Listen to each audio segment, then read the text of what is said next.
Hello guys, আসসালামু আলাইকুম। আপনারা সবাই কেমন আছেন? আবারও আরেকটি ভিডিও নিয়ে আপনাদের মাঝে হাজির হলাম। আজকে আমাদের গন্তব্য হলো বঙ্গবন্ধু স্যাটেলাইট। বঙ্গবন্ধু স্যাটেলাইটের চারপাশের অপরূপ সৌন্দর্যগুলা আজকে আপনাদেরকে দেখানোর চেষ্টা করব। গেটে প্রবেশ করার মুহূর্তে একটি ফুচকা দোকান আমাদের সামনে পড়লো এবং একজন ছোট ভাই মনের আনন্দে ফুচকা খাচ্ছে, অপরজন দেখতেছে। ভিতরের প্রবেশের পরে খুবই অবাক হলাম স্যাটেলাইটের সামনের রাস্তায় ধান শুকানোর দৃশ্য দেখে। স্যাটেলাইটের সামনের রাস্তার সৌন্দর্য খুবই মনোমুগ্ধকর। দূর থেকে স্যাটেলাইটের সৌন্দর্যটি খুবই মনোমুগ্ধকর ছিল।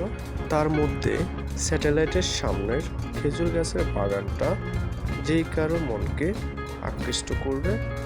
ছাতার মতো আমরা যেটা দেখতে পাচ্ছি সেটা হলো অ্যান্টেনা।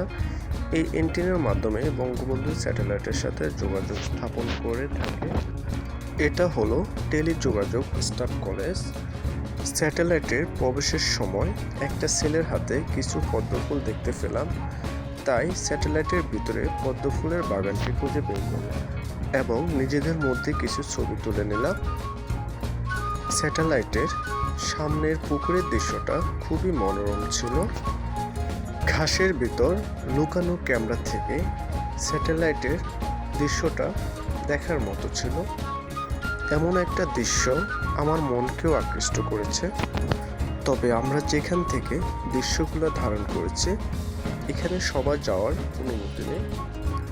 স্যাটেলাইটের সামনের কাশফুলের সৌন্দর্যটাও খুবই মনোমুগ্ধকর ছিল।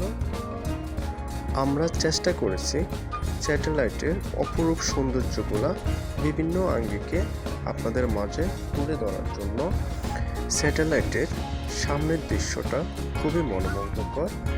আপনারা চাইলে স্যাটেলাইটের এই অপরূপ সৌন্দর্যগুলা উপভোগ করতে পারবেন। আজকের মতো এখানেই শেষ করলাম।